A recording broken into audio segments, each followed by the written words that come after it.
Hello, magandang hapon sa inyong lahat. Marami tayong nakapending na videos pero piliin lang muna natin, hinay-hinay lang tayo. Piliin muna natin yung mga importante.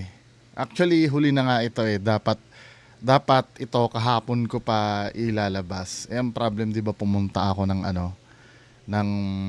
Quiapo.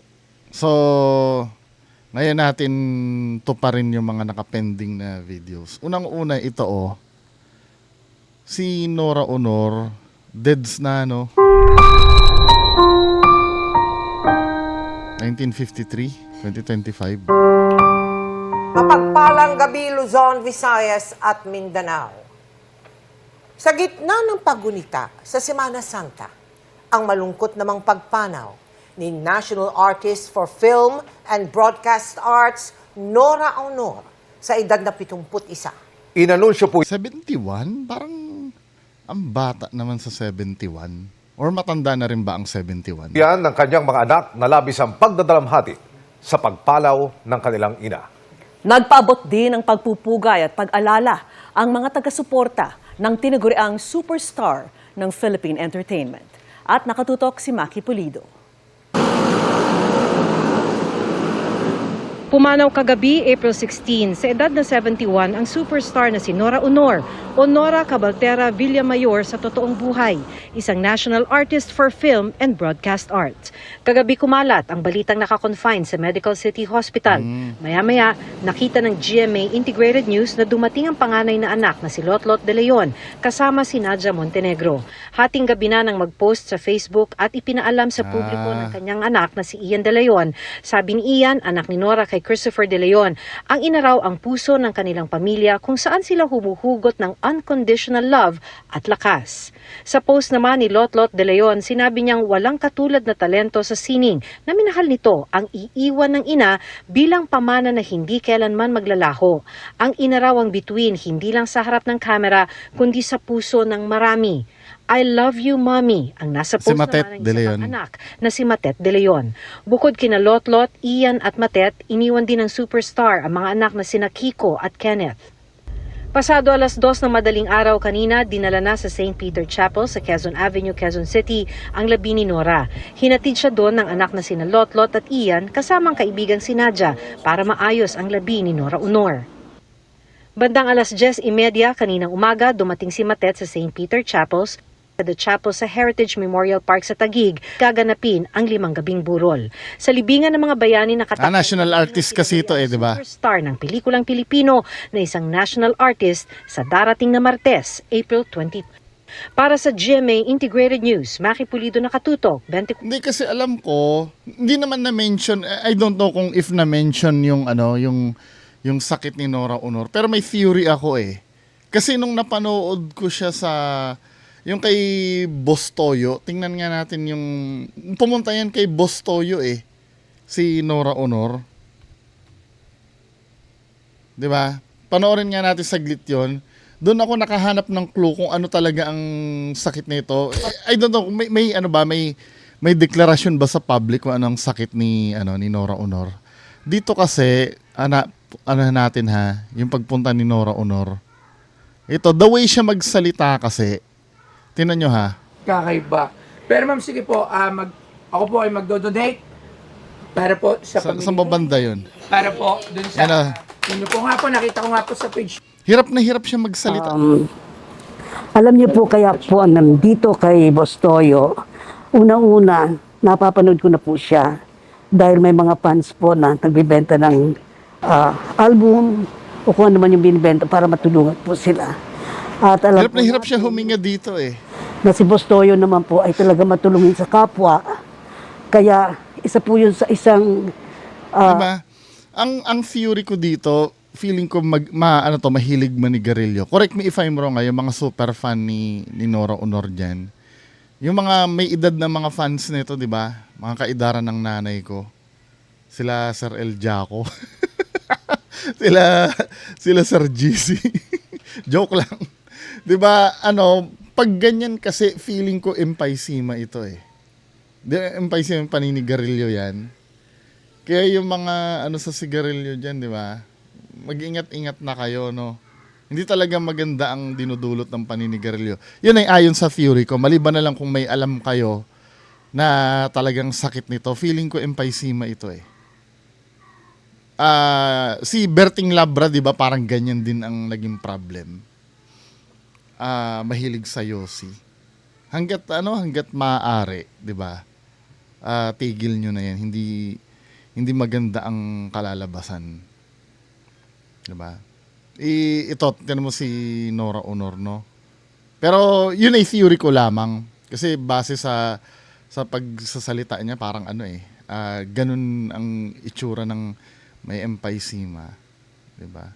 Napaka-unique nito ni Nora Honor. Dahil diba nung kapanahunan niya, ang mga sikat na artista nun, diba, ang larawan ng isang magandang artista nung araw ng panahon ni Nora Honor, maputi, di ba? Mga mestiza na ganun type. Si Nora Honor parang siya yung mukha talaga siyang Pinay kasi morena siya eh. 'Di ba ang itsura niya dati nung tingnan nga natin si Nora Honor dati nun. Yung mahaba ang buhok niya na Pinay talaga. Nora Honor.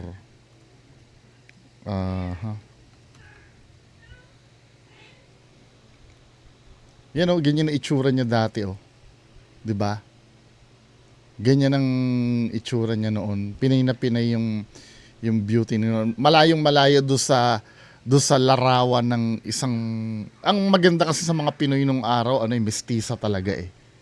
Kasi 'di ba dahil sa colonial mentality natin, mga larawan ng mga magaganda sa atin nung araw nasa western.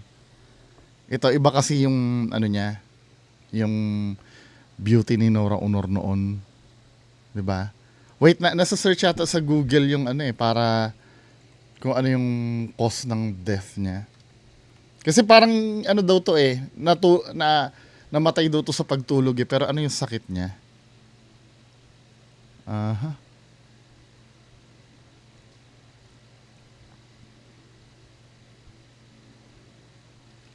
Yung ito sa Wikipedia nga tayo umasa. Ano ba yung nito? Para malaman naman natin hindi tayo nang huhula. Kung ano ba yung ito. Honor died age 71 in the night of 16/20/25. The Medical City Ortigas in Pasig. At the Medical City daw. Honor was confined at the hospital since April 10 and died after the medical procedure. The National Commission of Culture, walang sinasabi. Ano ba yung sa health niya? Wala namang sinabi talaga eh. Pa-update na lang ako kung ano yung wala dito, sana nakalagay dito eh. Basta may medical procedure daw ginawa. Whatever it is So RIP Nora Honor, 'di ba? Ang niyan, ang rival niyan talaga si Vilma Santos, 'di ba? Battle between Noranians and Vilmanians noon. Pero mo yung itsura ni Nora Honor dati, yung morena. Malupit yung sense of accomplishment noon yung sumikat ka na ganun ka. Ibig ko sabihin, 'di ba ngayon madali na lang sumikat eh. Gumawa ka lang ng viral na video. 'Di ba? Gumawa ka lang ng viral na video, upload mo lang sa FB. Kapag it's either sumikat ka dahil maganda ang ginawa mo or sumikat ka dahil katangahan ang ginawa mo. Madali na ngayon yung pagsikat eh. Pero just imagine anong year siya sumikat, 1960s? Limitado ang may-ari ng TV noon, 'di ba? Then limitado din ang may sinihan nung araw pero nakilala ka hanggang sa probinsya.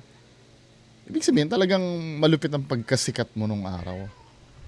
So RIP Miss Nora Honor. So proceed naman tayo dito sa susunod na issue. Ito, wait lang. Isingit ko muna to. Isa rin ito sa nag-trending eh. Itong nanay, na naka-gown. Diba?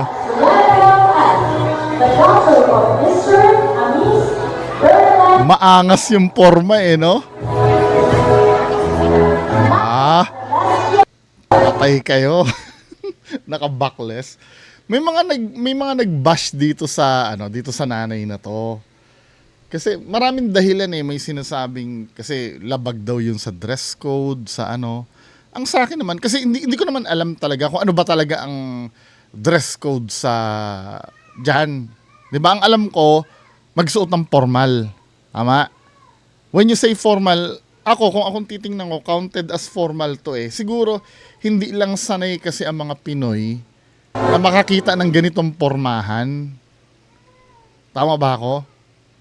Iba yung masyadong conservative kasi ang mga Pinoy eh. Kaya pag may nakita kayo na ganito ang pormahan, parang sa akin consider as formal din naman to eh. Hindi ko naintindihan bakit sinasabi dress code daw. At kung halimbawa, let's say, labag man yan, yung mismong school na siguro ang magbabawal dyan. Diba? Ngayon, kung baduy man kay nanay yung suot niya o hindi, binibigay ko na sa kanya yun. Kung maganda naman siya sa pakiramdam niya eh. Diba? Kahit ba naman sa paningin natin ay pangit yun, ay katawan niya naman yan, diba? Pwede tayo mag-opinion kung bagay sa kanya o hindi. Pero kung may confidence, minsan nadadaan din sa confidence yan eh. Diba? At nakita nyo dito, confident siya doon sa suot niya. So for me, wala namang dito. Hindi rin naman malaswa ba tingnan? Hindi naman eh. Diba? Siguro marami lang talaga na inggit dito. Kaya yung mga nambabash. Actually, maraming ang naghanap dyan eh. Yung parang i-sponsoran pa daw, 'di ba? Si Carl Balita yata hinahanap ito, tong nanay. Pati yung pustahan tayo kay MJS hinahanap 'yan. Tutuntunin ng kay MJS 'yan. Next, ito na yung yung major na issue. Yung principal, dito kupal din kasi ako dito men eh. Pero panoorin natin yung yung issue na to doon sa principal. Ito yung video, no? Panoorin natin. May nagmura pa nga dito eh na bata eh. So ito yung video, no? Play natin.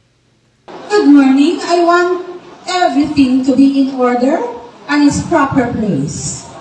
This activity, the graduation, should be in uniform and with your sublime. That's all. So please, if you are doing something against the rules of the law, paki, because this will continue as in the authority prescribed. Okay, because this is the activity of the Department of Education.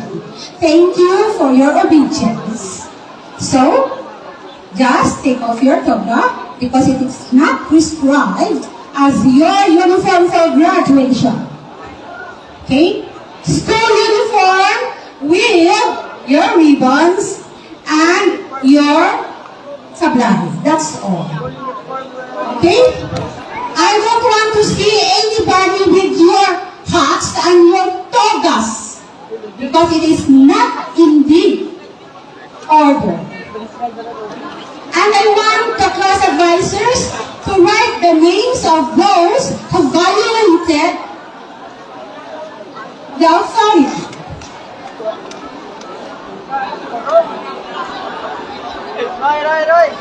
The parents are ang patugtan? No!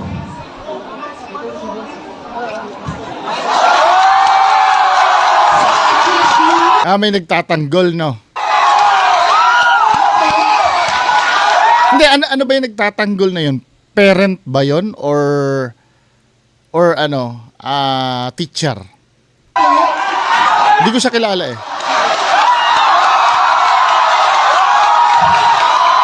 Mr. Marquez, you put yourselves into proper perspective. Return! This is the graduation ceremony. Mr. Security Guard, please come over.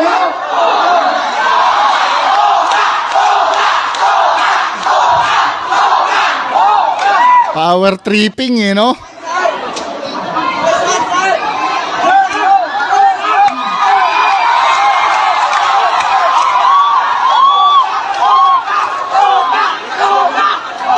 Mr. Marquez,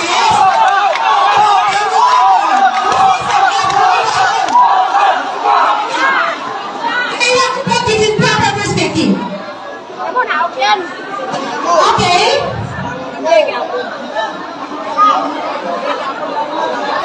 I don't want our learners to be pastos. You get it? I admire those learners who follow the rule. Put yourselves in proper perspective. In my entire career, it's clear and simple defiance. You have no right to say so. And you have no right to destroy the graduation today for your own personal motives. Ano daw, you have no right to destroy daw. Eh, siya yung nag-destroy eh. Class advisors, list down the names of the students, okay? And we will dealing them one by one after. Bakit? Anong gagawin nyo doon? Bakit ililista nyo yung ano? Gagraduate na nga yung mga yun eh. Ano pa bang i-hold nyo dyan? Graduation.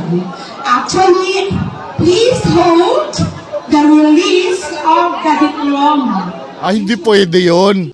Hindi pwede yun. in the office. I-hold mo yung release ng diploma. Hindi pwede yun. Power tripping ito, men eh. Should not be given. Naliwanag? Do not force me to do something that everybody will regret. Okay. May topak yata itong principal na to eh. Take off the diploma that I signed in the diploma jacket because they will be getting that in the office one by one. Oh, angan? Sino ka? What's the name?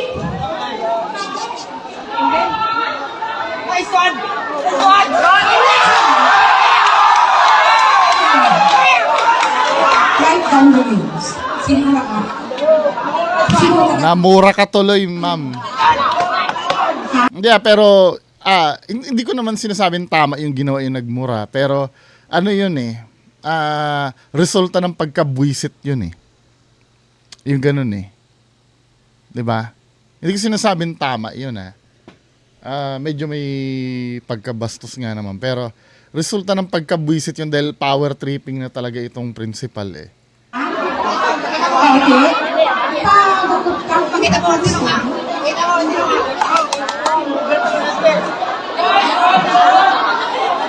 Class advisors, try, not try, but impose something sa inyong kabataan. Because that will reflect to you as class advisors. Okay. Ay, okay. This is Pati yung ano ng class advisor eh, no? Parang inaano niya eh, giniguilt trip niya eh. Anyway, ano ba yung issue dito?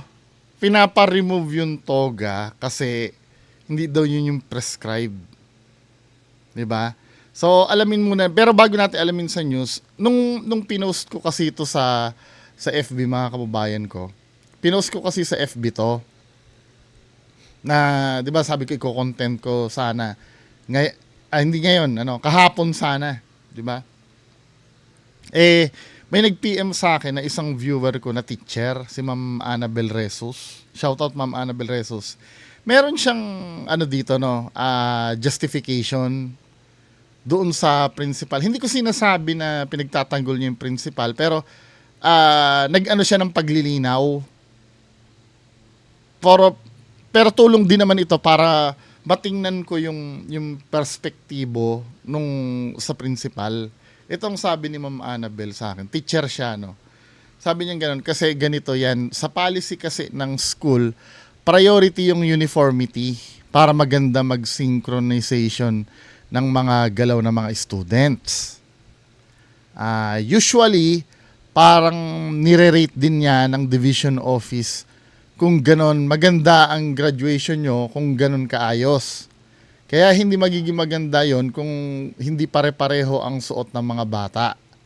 Ang pinapagamit na lang ngayon sa mga students yung tinatawag na sablay.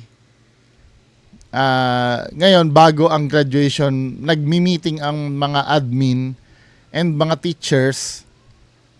Then usually, yun majority wins. Yung toga, kaya di na siya pinapagamit sa mga bata. Dahil unang-una, yung weather natin, painit ng painit.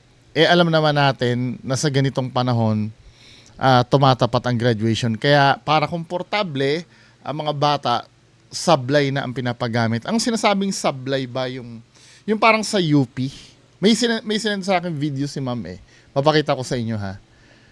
And yung toga, kaya ayaw na din ng school kasi may mga students na hindi na nagbabalik ng toga after. So bilang advisor, responsibility namin yon. Kaya medyo magaan para sa amin na nakasablay lang ang mga bata. Para pagkatapos ng graduation, wala nang dapat i-check pa isa-isa na toga. Personal side ko to ha. Yun sabi ni ma'am. Pero clearly, mukhang okay itong sinabi ni ma'am na to Diba? Ito yung sinasabi niya, yung sablay. Ito yung parang sash ng beauty queen. Ito ba yon? Pakicorrect ako kung ito yung sablay na tinatawag yung ganon. Diba? Parang nag-umpisa sa UP yata to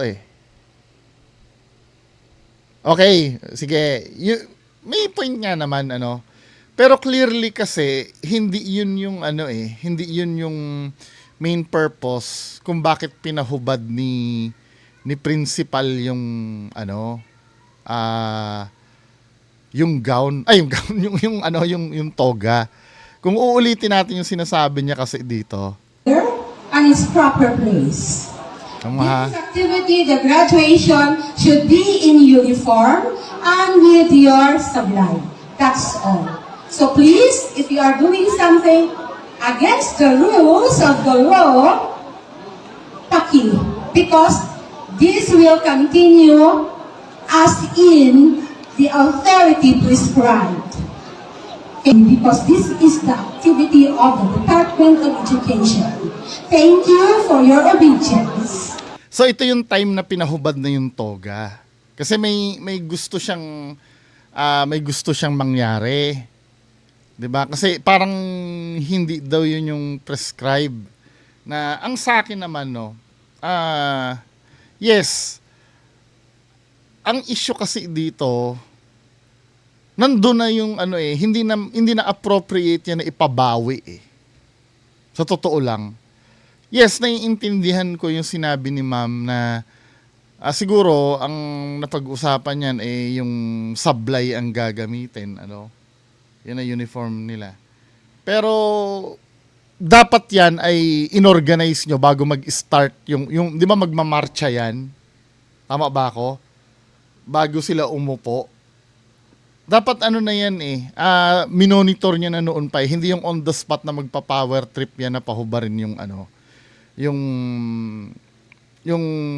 toga. Dahil kung ang hahabulin nyo dan, di ba sabi ng teacher, nire-rate daw kasi. Nire-rate kung maganda yung suot. Wala na, sumablay na Hindi na mababawi yun ang pahuhubarin mo yung pahuhubarin mo yung toga. Kasi dito kasi malinaw dito, pinahubad yung mga toga, kaya sablay na lang kasi yun daw yung prescribed na Wala na Sana man lang may intindihan ko yan kung bago tumuloy sa graduation, minake sure nyo bago sila magmarcha dyan, hindi na talaga sila nakatoga. Huwag nyo na hintayin na nandyan na sila bago mo pababawiin. I think may pagkukulang talaga yung pamunuan nitong school na to. Parang anong nangyayari, pinapasa nila doon sa bata. Kung mababa ang rate nila, kasi nire-rate daw pala yan, yung pagiging maayos ng graduation. Ngayon, kung mababa rate nila, kasalanan ng pag-organisa nitong graduation na to. 'Di ba? Hindi ano eh.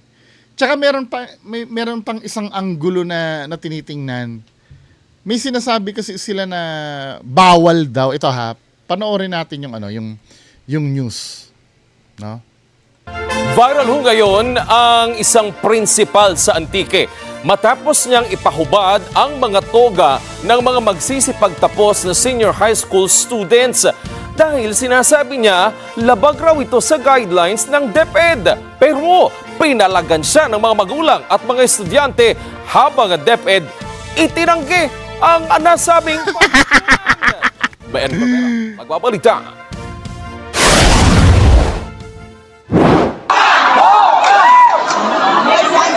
Napuno ng tensyon ang sanay masayang graduation ceremony sa Lawaan Antique.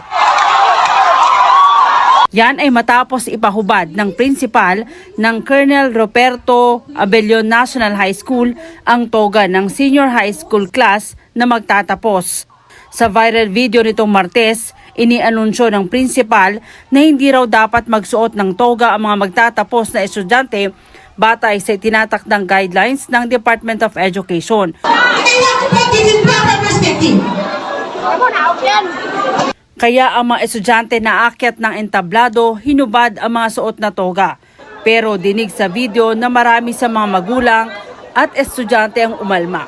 Iginit ng principal na kailangan raw kasing simple lang ang seremonya pero hindi umano nagkaroon ng malinaw at pinal na kasunduan. Hindi naman obligasyon na simple. Ang nakalagay sa guideline, meron ako napanood itong video, papakita ko sa inyo ano.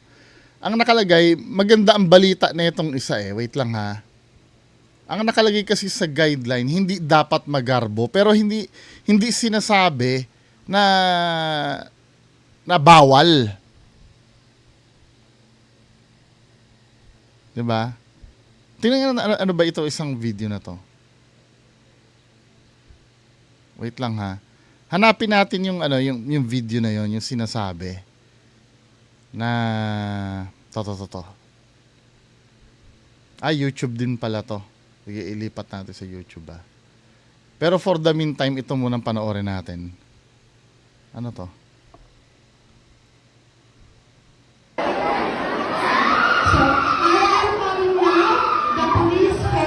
Dinig sa video ang hagulhol ng ilang mga estudyante na magtatapos ng senior high school sa Roberto Abellon National School sa Lawaan Antique kaninang umaga Abril 15 sa kanilang graduation, pero hindi ito tears of joy dahil sa kanilang pagtatapos. Subalit luha ng pagkadismaya matapos ipahubad ng principal ang kanilang mga toga bago pa man magsimula ang seremonya. Lahat pala may toga eh. Uniform na rin pala eh. Nakuna ng video ng pagsermon ng principal na naturang paaralan na kinilalang si Divina Nietes sa mga So, repeat lang ito na isa eh.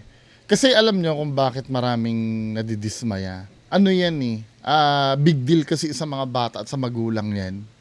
Alam mo kasi, when you say nakatoga ka, yan na yung pwedeng yun na yung pwedeng ipagmalaki ng mga nanay nyo. Or kahit mismo nung bata mismo na nakagraduate na. Some of that mga nag-graduate ng high school na yan, hindi na makakapag-college yung mga yan. Hindi na 100% makakapag-college yan eh. 'Di ba? Sa pamilyang Pilipino kasi, isa sa mga trophies yan eh. Yung nakita na nakatoga yung anak nila. 'Di ba? Kaya ganun ka big deal sa mga tao. Maaring sa iba kababawan, 'di ba? Eh yung mga anak ng mga simpleng mamamayan, pag yan eh, piniprame talaga sa bahay yan eh, habang tumatanggap ng diploma. Karangalan kasi yan min eh. Bakit anuhin nyo? So ito yung ito yung explanation doon sa may DepEd na sinasabing nalabag daw. Samot-saring komento online ang video kung saan makikita na pinahubad ng isang principal ang toga na suot ng mga graduating senior high school students sa kanilang graduation ceremony nitong Martes, Abril 15 sa isang paaralan sa bayan ng Lawaan, Antique. Sa videong kumakalat online, makikita na nagsalita ang principal sa stage at at sinabi nito na hindi prescribe ang toga sa graduation ceremony. Binigyang diin din nito ang importansya ng pagiging obedient ng mga learners sa lawful authority. Hinubad naman ito ng ilang mga estudyante at nilagay sa kanilang plastic at paper bags. Ilang sandali, umakyat ang isang lalaki at nagkaroon ng sagutan hanggang sa inawat ito ng isa pang babae. Sa panayam ng Brigada News FM San Jose Antique sa isa sa mga magulang, sinabi nito na noong nakaraang linggo, nagpatawag ng PTA meeting sa mga magulang ng grade 10 at graduating students. Nagbutuhan umano ang mga magulang kung ano ang susuotin at majority ay nais makapagtoga ang kanilang mga Ayun naman pala. Panalo pala yung anak dahil once in a lifetime lamang ito, lalong-lalo na sa mga hindi na magkokolehiyo. Correct. Umano ito at binasahan sila ng DepEd memo na bawal umano ang extravagant. Ngunit tinanong umano nila na considered ba na bongga ang pagsuot ng toga at sinabi nito na hindi. Inamin naman ng naturang magulang na may pagkakamali sila pero binigyang diin din ito ang kahalagahan ng naturang moment hindi lang para sa kanilang mga magulang kundi para na rin sa mga anak nila. Sinubukang kuna ng pahayag ng brigada ang naturang principal ngunit tumanggi ito at sinabing magseset na lang siya ng appointment. Batay sa DepEd Order number 009 Series of 2020 ang pagsusuot ng toga bagamat ay hindi recommended pero ito ay allowed bilang di ba? Hindi allowed naman. Ang sinasabi kasi doon yung bawal yung bongga, siguro yung may mga kung ano-ano pa. Hindi naman bawal wag masyadong magarbo kasi nga ang hinahabol doon yung gastos. Kasi pag DepEd, di ba, public school yan? Kasi nagiging issue kasi yung singilan. Yun ang iniiwasan doon. Pero yung toga or sablay, allowed naman. Additional garb in the heart of... Feeling ko yung principal na yan, gusto niyang makiuso sa modern na, yung gumagamit ng sablay. Di ba? Yan siguro yung principal na yan, gusto niya lang siguro makiuso.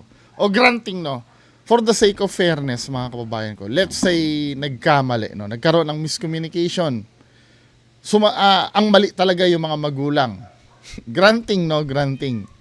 Pero nakatoga na kasi yung mga wag mo nang sirain yung moment. Nandun na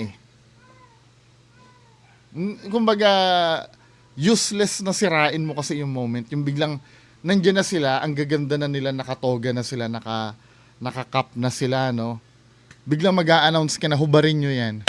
That's bullshit. Di ba? Bullshit.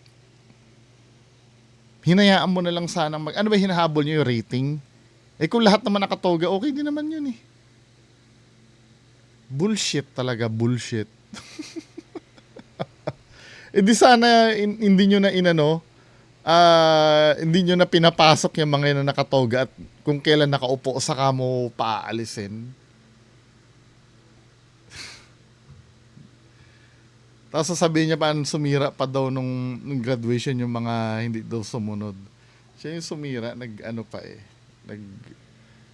ewan ko ba. Hindi kayo, anong opinion nyo dyan, The fact na nag-power tripping ka doon, ikaw yung sablay, hindi yung mga hindi sumunod. Diba? Kasi kung ang pupunahin mo, yung pagiging matigas ang ulo, dapat, katulad ng sinabi ko kanina, pagpasok pa lang yan, di ba? Dahil magmamarcha yan Yung kasama yung mga magulang, di ba? Papunta doon sa uupuan nila. Dapat hindi nyo na inallowed yan Siguro, late yan siguro si principal, nagulat na lang siya na bigla nakaupo. Kulang ka sa coordination ng mga ng mga teachers mo. Anyway, anong masasabi nyo dyan sa kapalpakan na yan? Paki-comment na lang po sa baba. Magandang hapon po. Bye-bye.